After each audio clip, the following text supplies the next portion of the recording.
In today's video, I'm going to teach you how to set up rate limiting in Cloudflare. By the end, you'll know exactly how to create a rule that protects your site or API from excessive requests, helping prevent abuse, scraping, and accidental overloads while keeping legitimate users happy.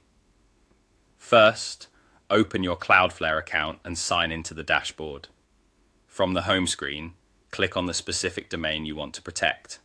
It's important to choose the right domain if you manage multiple sites, because each domain has its own security settings and rules.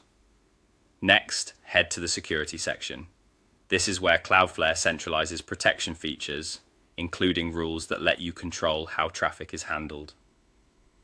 Inside security, click Rules. You'll see options that let you define conditions and actions for incoming requests, and rate limiting is one of the most effective tools here. Click Create Rule, then choose Rate Limiting Rule. This opens the editor where you'll define what to watch and how strictly to enforce limits. Start by entering a clear descriptive rule name. Use something that tells you at a glance what the rule covers, such as the endpoint or service it protects. Good naming makes maintenance easier later. Now select the field you want the rule to evaluate.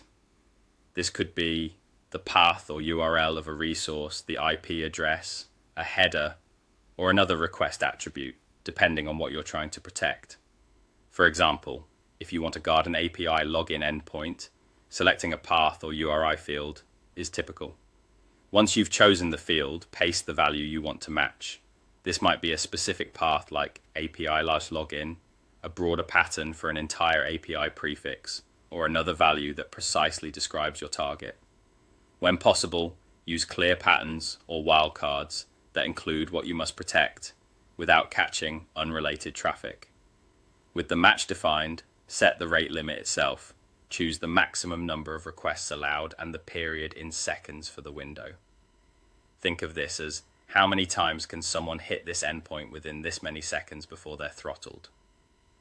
Start with conservative numbers for sensitive routes like authentication or search, and use higher thresholds for less expensive endpoints.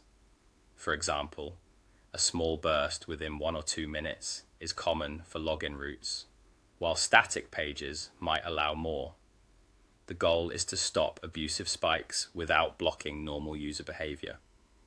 Once you're satisfied with the name, match field, value, and thresholds, click Deploy. Your rate limiting rule will go live and begin protecting your domain according to the settings you defined.